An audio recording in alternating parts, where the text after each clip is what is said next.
할렐루야. 네, 고해를 하는 삶으로라는 제목으로 우리 함께 말씀을 나누도록 하겠습니다. 여러분, 성경을 보면 여성의 이름으로 기록된 그 제목이 두 개의 성경이 있는데요. 혹시 기억하시나요? 네, 첫 번째는 에스더서. 에스더서가 있고, 두 번째는 오늘 같이 보고 있는 룻기입니다. 룻기는 4장으로 이루어진 굉장히 짧은 성경인데요. 이 내용을 보면 잘 아시지만 룻과 나오미 그리고 이곳에 보아스, 이 세 인물의 중심적으로 기록되어져 있는 내용을 볼 수가 있습니다. 룻기의 처음 부분을 우리가 살펴보면 과거 유다 베들레헴 땅에 가뭄이 흉년이 찾아왔습니다. 그래서 나오미의 남편이었던 엘리멜렉이 그 흉년을 피하고자 가족들을 데리고 이 모압 땅으로 이동을 하게 되죠. 그런데 안타깝게도 그 모압 땅에서 이제 말론과 기론 그리고 자기 남편이었던 나오미의 남편이었던 엘리멜렉이 다 죽게 됩니다. 그래서 나오미의 남편이었던 엘리멜렉이 죽으니 나오미가 과부가 되었죠. 그리고 두 아들이었던 말론과 기론이 또 죽고 나니 그 아내였던 이제 그 룻과 오르바가 과부가 되었습니다. 그곳에서 살고자 하기 위해서 모압 땅으로 이동을 했었는데 그곳에서 생명을 잃어버린 안타까운 사건이 그곳에서 일어나게 된 것이죠. 나오미는 과부가 된 이후에 그리고 자신의 이 며느리들이 과부가 되는 그 모습들을 보고 안타까움이 있었을 것 같습니다. 그래서 이 며느리들에게 이제 너희가 아직 젊으니까 너희 갈 길을 가라, 너희의 삶을 다시 살아라 하면서 보내주려고 했었습니다.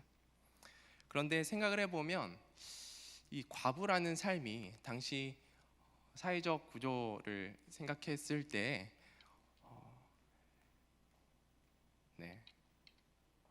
여성이 과부가 된다는 것은 다른 사람의 종이 된다거나 아니면 몸을 팔아야 되는 기생으로서의 삶, 그 밖에 사실은 자신의 생계를 유지하지 못해서 죽는 그런 삶들이 그들의 삶 가운데 사실은 놓여져 있었습니다. 그렇게 보호받지 못하는 것이 과부의 삶이었던 것이죠. 그렇게 자녀를 잃고 나서 과부가 된 이 나오미에게는 사실 앞으로 살 길이 막막했을 것입니다. 그럼에도 불구하고 이 두 며느리를 사랑하는 마음에 안타까운 마음으로 보내주려고 했었던 것 같습니다. 그런데 오르바는 알겠습니다 하고 떠나지만 룻은 떠나지 않고 이 시어머니 곁에 남겠다고 말을 하죠. 오르바에게는 룻을 이 나오미 시어머니를 보면서 안타까운 마음이 없었을까요? 계속 함께 살아온 정이 있는데 이렇게 어머니를 떠나보내면 어머니가 필시 그 어려운 가운데 놓여질 것이다라는 것이 예상이 되었을 것인데 사랑하는 어머니를 보내는 것이 또 편하지만은 않았을 것입니다. 그런데 오르바는 떠났고 룻은 나오미의 곁에 머물러 있죠. 그 이유에 대해서 이제 묵상하다 생각해 보니 룻의 이 신앙 고백을 통해서 그 이유를 우리가 살펴볼 수 있겠다라는 생각이 들었습니다. 룻만이 나오미를 따른 그 근본적인 힘, 긍휼한 마음이 있지만 그를 따를 수 있었던 그 근본적인 힘은 하나님을 믿는 그 믿음 안에서 그것이 이루어졌겠다라는 것을 우리가 생각해 볼 수 있습니다. 1장 16절 말씀인데요, 함께 잠깐 보도록 하겠습니다. 룻이 이르되 내게 어머니를 떠나며 어머니를 따르지 말고 돌아가라. 강권하지 마옵소서. 어머니께서 가시는 곳에 나도 가고 어머니께서 머무시는 곳에서 나도 머물겠나이다. 어머니의 백성이 나의 백성이 되고 어머니의 하나님이 나의 하나님이 되시리니. 다시 말해서 우리 안에 긍휼한 마음이 살다 보면 일어날 수 있습니다. 인간적으로 이제 사랑하는 마음도 일어날 수 있고요. 사역을 하다 보면 저 사람 내가 섬겨야겠다, 저 사람 위해서 내가 헌신해야겠다, 이런 생각이 문득 이렇게 일어날 때가 있습니다. 저도 아이들 이제 대하다 보면 아이들 사역하면서 이 친구는 꼭 내가 만나야겠다. 내가 좀 피곤하더라도 이 친구의 약속을 꼭 잡아서 내가 만나야겠다라는 생각도 들고 꼭 전화 한번 해서 이 아이의 삶을 살펴야겠다 이런 생각이 들 때도 있습니다. 그런데 우리의 삶이 그런 마음이 들었지만 또 실천하는 것은 다른 문제인 것 같습니다. 몸이 피곤해지거나 지치거나 또 부정적인 어떤 생각들이 우리 삶 가운데 찾아오면 쉽게 그런 것들을 포기해버리고 못하게 될 때가 많고요. 또는 잠깐 일시적으로 감정적으로 이것들을 시작했다 하더라도 시간이 지나서 이거를 지속하지 못하고 멈춰버리는 상황들도 우리 안에 보여지는 것 같습니다. 지난 월요일에 제가 이제 사역을 했던 곳에서 한 청년이 이제 임신을 한 소식을 제가 듣게 되었고, 그 아이가 이제 그 청년이 아이를 낳아서 내가 그 아이 신방을, 그 청년 신방을 한번 찾아가 봐야겠다라는 이제 생각이 들었어요. 그래서 함께 그때 당시에 이제 사역했던 이제 사람들을 좀 이렇게 모아서 우리 그곳에 가서 같이 신방하고 그 친구 위해서 기도해주고 같이 시간을 보내다 오자라고 이제 약속을 잡았는데, 지난주에 한번 그것이 파토가 났어요. 왜 그랬냐면 이제 요즘 환절기여서 감기가 막 걸리잖아요. 그래서 이제 감기 걸려서 누가 아프고 어떤 일이 생기고 일어나서 이제 파토가 나서 그럼 이번 주 월요일에 한번 만나자 해서 다시 약속을 잡고 시간을 잡았는데, 이번에도 파토가 났어요. 왜 그러냐 하니까 연락을 해보니까 갑자기 또 어떤 일이 생겼다. 어떤 친구는 아직 그때 감기가 걸린 게 아직도 안 나았다라고 하니까 제 마음이 심히 어려워졌습니다. 약속을 잡았는데 이렇게 약속이 계속 쉽게 깨지나? 그래서 그 신방 갈 그 친구에게는 아직 연락을 안 하고 제가 아침에 이제 기도를 했어요. 제가 월요일이면 굉장히 사역자로서 피곤한 시간 아닙니까? 그래서 저도 너무 피곤하고 지치고, 그리고 또 때마침 또 뭐 찾아온 어떤 일들이 있어서 그 일들 때문에 제 안에도 좀 불편한 마음들이 있었는데, 이렇게 파토가 날 만한 이런 상황들이 펼쳐지다 보니까 제 안에 가고 싶지 않은 마음들이 찾아오는 거예요. 그래서 하나님 앞에 이렇게 기도를 했습니다. 기도를 하는데 하나님께서 그 영혼에 대한 마음을 다시 주시는 거예요. 너가 힘을 내서 가야지 않겠냐. 그래서 이제 기도하는 마음에 하나님께서 그런 힘을 주셔서 다시 가능한 친구들 한두 명 챙겨가지고 그곳에 이제 찾아갔습니다. 찾아갔는데 저는 사실 이제 밥 먹고 이제 이야기 좀 하다가 오려고 했는데, 기도 제목을 묻다 보니까 이 친구 안에서 그동안 힘들었던 그런 어떤 가족의 이야기들을 저한테 나눠주기 시작하는 것이었습니다. 그래서 이 이야기를 들으려고 내가 이곳에 왔구나, 하나님께서 힘을 주셨구나. 그래서 그곳에 모인 자들이 함께 모여서 그것을 듣고 함께 기도하고 이제 중보하면서 이제 나왔던 기억이 있습니다. 우리가 국률한 마음들이 찾아올 때가 있어요. 하나님께서 사역의 어떤 현장들에 찾아가야 되겠다라는 그 마음을 주실 때가 있는데, 사실 이것들을 실천하기에 참 많은 공격들과 방해들이 있습니다. 그런데 하나님을 믿음으로 하나님께 기도하는 자리에 나아가고 말씀을 붙들고 순종하는 그 삶을 사는 자들에게 하나님께서 그것들을 감당하게 하실 힘과 지혜와 능력을 주신 줄로 믿습니다. 네. 그래서 오늘 룻이 나오미를 이제 따라가려고 하는 그때 어떻게 그를 따라가게 되었을까? 어머니의 하나님이 나의 하나님이다. 시어머니와 함께 지냈던 그 시간 동안에 사실 모압은 그모스라는 신을 섬기는 이방 땅인데, 그 이방 땅의 그 신을 버리고 하나님을 섬기는 그 신앙으로 변화되었다. 그래서 그 시어머니를 따르는 그 마음에는 사실 하나님을 믿는 그 믿음, 보이지 않는 미래에 있지만 그 미래에 계시는 그 하나님, 그 역사하신 하나님, 함께 하신 하나님, 어머니의 하나님이 나의 하나님이 됩니다라는 그 고백을 하지 않았나라는 생각을 하게 됩니다. 우리도 하나님께서 주시는 힘과 능력으로 주께서 주신 그 마음에 순종하는 저와 여러분이 되기를 축복합니다. 나오미를 따라서 나오미를 따라서 유대 땅으로 이제 온 이방인 룻의 이야기를 우리가 생각해 보았으면 좋겠습니다. 고향에 돌아왔습니다. 그런데 집과 재산이 없죠. 과부입니다. 주목할 점은 우리가 룻이 나오미를 잠시 잠깐 봉양한 것이 아니라 꾸준하게 신실하게 그의 옆에 있어서 그를 지켰다라는 부분들을 우리가 한 번 더 생각하게 됩니다. 하나님께서 주신 그 마음을 여전히 지키고 있구나. 그러다가 룻의 이야기를 듣게 된 보아스, 그 땅에 이제 유력한 자라고 이제 표현을 하는데요. 땅이 있었던 유력한 자였던 부유하였던 그 보아스가 룻의 이야기를 듣고 이제 보아스가 이제 친히 좀 도움을 주게 됩니다. 그렇게 룻이 보아스의 도움을 받다가 어느 날 이제 보아스와 룻이 서로의 마음을 확인한 날이 3장에 이제 나오죠. 그리고 보아스는 합법적인 결혼, 그냥 마음을 따라서 정욕적인 그런 잠자리가 아니라 합법적인 결혼을 진행하기 위해서 성문으로 향합니다. 그것이 오늘 4장 1절에 이제 나오는 장면입니다. 우리 함께 읽어보도록 하겠습니다. 시작. 보아스가 성문으로 올라가서 거기에 앉아 있더니 마침 보아스가 말하던 기업 물을 자가 지나가는지라. 보아스가 그에게 이르되 아무개여 이리로 와서 앉으라 하니 그가 와서 앉으매. 성문으로 보아스가 왜 이른 아침부터 찾아갔을까요? 그것은 이제 성문이 오늘날의 이 법원과 같은 역할을 했기 때문입니다. 신명기에 보면 법원과 같은 이 성문에 나오는 사람들을 계속 보게 되는데요. 21장 18절에서 21절 말씀 우리 잠깐 한번 보도록 하겠습니다. 사람에게 완악하고 패역한 아들이 있어 그의 아버지의 말이나 그의 어머니의 말을 순종하지 아니하고 부모가 징계하여도 순종하지 아니하거든. 한 아들이 있었는데 부모의 말에 순종하지 않은 아들이 있었던 것 같습니다. 그래서 그의 부모가 그를 끌고 성문에 이르러 그 성읍 장로들에게 나아가서 그 성읍 장로들에게 말하기를 우리의 자식은 완악하고 패역하여 우리 말을 듣지 아니하고 방탕하며 술에 잠긴 자라 하면 그 성읍의 모든 사람들이 그를 돌로 쳐 죽일지니 이같이 내가 너희 중에서 악을 제하라. 그리하면 온 이스라엘이 듣고 두려워하리라.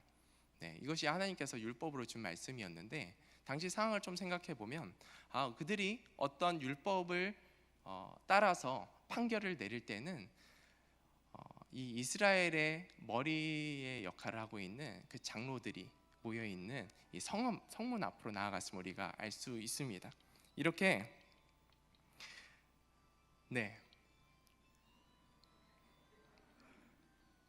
괜찮습니다. 꺼주시는 거 도와주시면.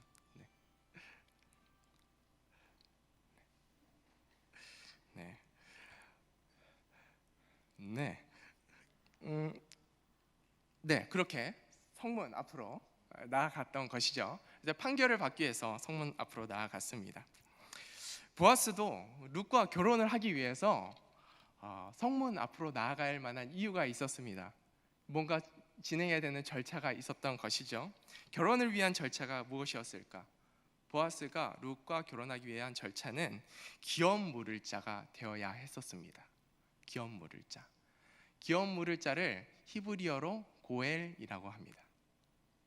고엘은 회복시키는 자, 구원자라는 뜻이 있습니다. 뒤에서도 하겠지만 예수님께서 우리를 고엘하셨습니다. 보아스가 룻을 사랑함으로 고엘하고자 하는 절차를 이제 밟아야 되는 것이죠. 고엘, 회복시키는 자, 구원자라는 뜻이라고 제가 말씀드렸는데요. 그렇다면 이 당시에 고엘은 무엇을 회복시키는 제도였을까라는 생각을 하게 됩니다. 고엘에 대해서 성경이 크게 5가지로 나누어서 설명을 하고 있는데요. 제가 정리해서 넣어두었습니다. 첫 번째는 가난한 형제, 자신의 이제 형제 중에 가난한 형제가 빚을 지어서 종이 됐을 때 이 종으로부터 풀어줄 수 있는 그 빚을 갚아서 종으로부터 해방시켜 주는 것이 고엘이다라고 하였습니다. 두 번째는 가난한 형제가 자신의 이 빚 때문에 토지를 이제 팔아야만 하는 상황이 있었을 것 같습니다. 그때 그 형제 중에 한 사람이 그것을 대신 사서 그 빚을 갚아주는 것, 그것이 고엘의 하나의 모습이고요. 세 번째는 형제가 죄를 지었을 때 그 죄값을 치러주는 것. 네 번째는 형제가 누군가에게 살인을 당하고 이렇게 고통을 당했을 때 대신 피해 보복을 해줄 수 있는 것이 고엘의 한 모습이었고, 마지막으로 이제 오늘 보아스에 대한 이야기가 계대 혼인 제도라고 하여서 자기의 형제 중에 이제 아내는 있는데 자식을 낳지 못하고 죽은 형제가 있는 거예요. 그러면 그 과부가 된 자와 결혼을 해서 자녀를 낳아줍니다. 그러면 그 형제의 기업을 그 자녀가 계속 이어갈 수 있도록 도와주는 제도가 이 계대 혼인 제도였습니다. 다시 정리하면 이 5가지를 우리가 생각해 보았을 때 가장 가까운 형제 중에 한 사람이 고난 중에 있는 형제를 경제적으로 그리고 사회적으로 그리고 혈통을 이룰 수 있도록 혈통적으로 희생을 함으로써 형제가 이스라엘이라는 이 땅에서 가지고 있는 그 기업이 끊어지지 않도록, 그의 기업이 계속 이스라엘 땅에서 이어질 수 있도록 도와주는 것, 그것이 고엘 제도였습니다. 때문에 어려움을 당한 이들은 가까운 형제들의 희생을 통해서 공동체 안에서, 이스라엘 공동체 안에서 계속 남아 있을 수 있는, 이 존속할 수 있는 힘이 되었고요. 하나님의 사랑을 이렇게 형제들을 통해서 간접적으로 경험할 수 있는 길이 되었습니다. 이러한 이해 속에서 오늘 말씀을 한 번 더 살펴보기를 원합니다. 가장이었던 나오미의 남편이 엘리멜렉이 모압 땅에서 죽었습니다. 엘리멜렉의 기업을 물려받아야만 했던 이 말론과 기론도 죽었습니다. 이대로라면 엘리멜렉의 기업은 이스라엘에서 끊어집니다. 이 상황에서 엘리멜렉의 기업을 살릴 수 있는 자가 누구일까요? 고엘의 의무를 가진 형제, 가까운 친족이 되는 것이죠. 그래서 그 고엘의 의무를 지닌 사람이 오늘 1절에서부터 나오는 아무개라는 사람입니다. 그 사람이 가장 1순위 되어지는 고엘의 자격을 가지고 있는 사람이었던 것이죠.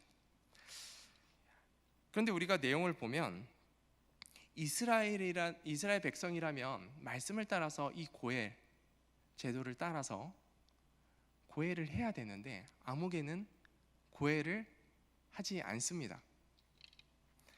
가까운 형제라면 당연히 져야 하는 고엘의 의무를 지지 않았다는 것이죠. 그렇다면 우리가 이런 질문을 해볼 수 있을 것 같습니다. 그러면 고엘은 무조건 해야 되는 의무인가? 이스라엘 백성이라면 고엘을 무조건 해야 되는 것인가?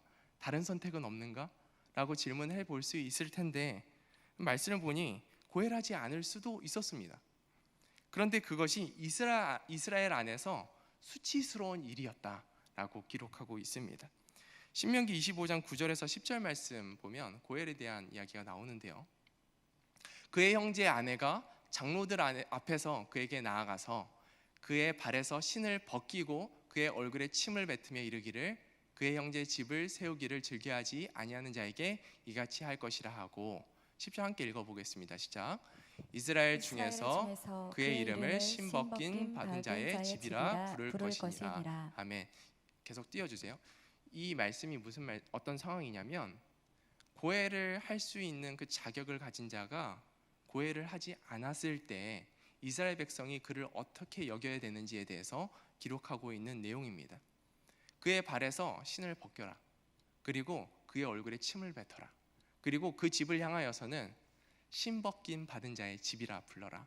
수치스럽고 부끄러운 자의 집이다 라고 부르라는 거예요.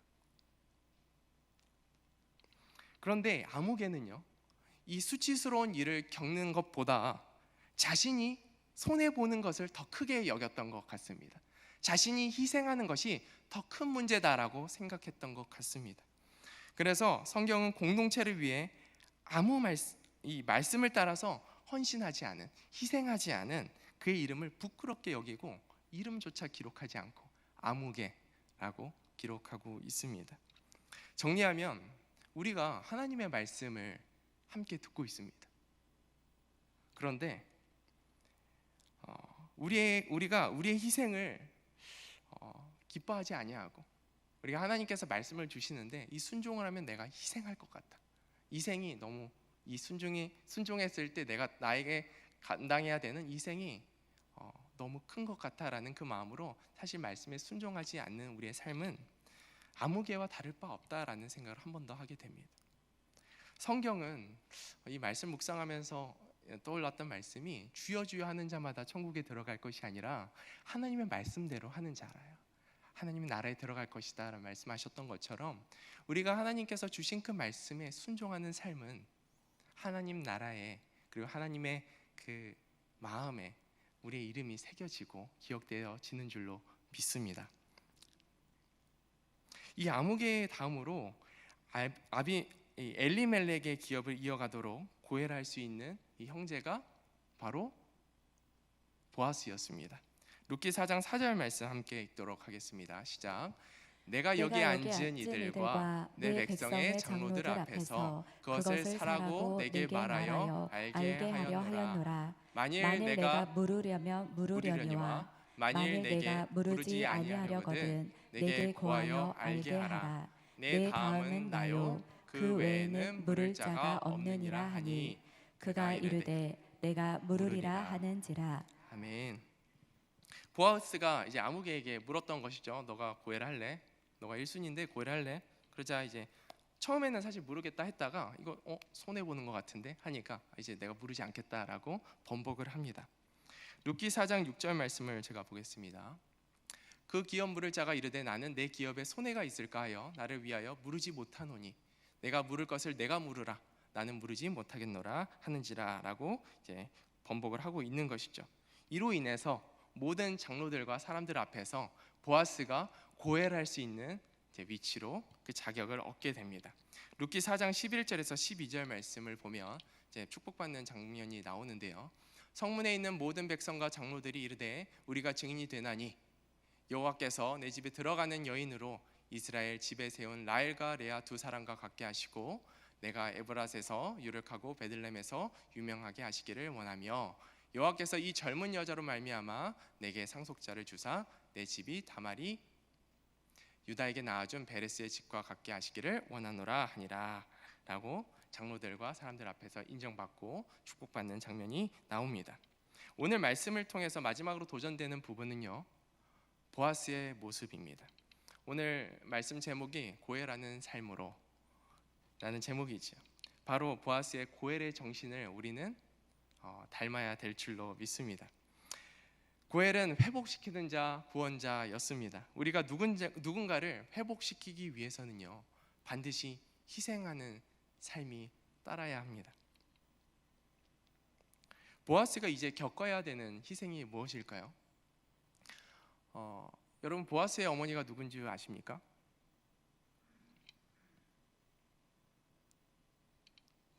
보아스의 어머니는 여러분 잘 아시는 그 기생 라합이었습니다. 네. 여리고 성을 이제 지켰던 여리고 성을 이제 넘겨주는데 도움을 주었던 기생 라합이었는데요.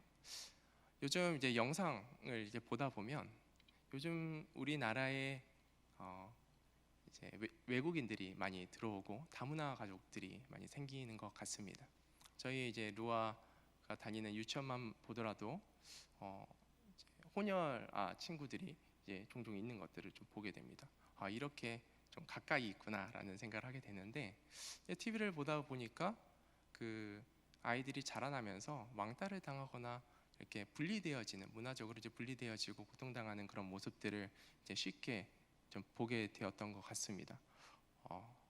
그런데 여러분, 보아스의 어머니가 기생 라합이었습니다. 라합이 물론 이 이스라엘 백성에게 좋은 일을 하였지만 이제 문화적으로 그리고 이방 여인이었던 그 어머니의 자식으로 태어난 이 보아스의 삶은 사실 녹록지 않았을 것입니다. 예상이 되어지는 것이죠. 그의 삶이 자라나면서 수치와 좀 어려움과 부끄러움들이 분명히 있었을 것입니다. 누구보다 이방 사람과 결혼했을 때 겪는 그 아픔을 잘 알고 있는 이 보아스가 오늘 룻을 선택하기로 결정합니다.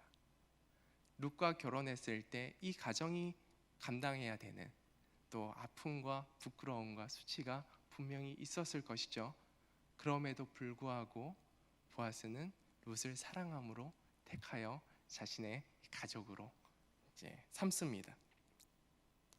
그리고 더불어서 아무런 경제적 능력이 없는 이 나오미와 룻을 삶으로 이제 데리고 온다는 것은 아까도 말했지만 이전에도 말했지만 이 사회적으로 또 경제적으로 이제 혈통적으로 많은 부담을 져야 되는 상황 가운데 있었습니다. 그럼에도 불구하고 보아스는 룻을 고해를 하고 있는 것이죠. 우리가 이 보아스의 삶을 보면서 우리를 고해하신 예수님을 생각하게 됩니다. 아무런 자격이 없는, 보잘것없는 우리의 모습을 사랑하시고 우리를 아끼시고 우리를 자녀 삼아 주신 그 주님께서 사랑하심으로 우리를 고해하셨습니다.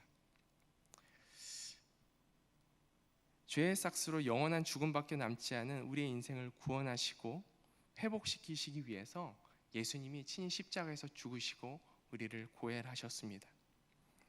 우리가 예수님을 믿고 예수님의 제자로 살아간다는 것은 무엇일까요? 아무개처럼 그냥 진리만을 추구하면서 사는 삶은 아닐 것입니다. 제가 책을 읽다 보니까 진리에서 가장 멀리 있는 것이 상인근성이다라는 말이 써져 있더라고요. 상인근성은 이윤을 추구하는 삶입니다. 자신의 이익이 굉장히 중요한 삶이죠. 그런데 성도가 하나님의 나라 그리고 하나님 백성으로서의 삶을 꿈꾼다면 자신의 이윤만을 추구하는 이 근성으로 살아가는 것이 아니라 예수님께서 우리를 고해하신 그 마음을 이해하고 희생하더라도 고해라는 그 삶으로 나아가는 것이 하나님의 백성으로의 삶, 우리의 삶을 통해서 하나님의 나라가 세워지는 길인 줄로 믿습니다. 하나님께서 우리를 고해라는 삶으로 부르셨습니다. 한 주도 말씀과 기도를 가까이 하고 앞서 말했던 것처럼 우리가 신앙 안에서 주께서 주시는 그 힘으로 고해라는 삶으로 나아가는 은혜가 있기를 저와 여러분 가운데 있기를 축복합니다. 아멘.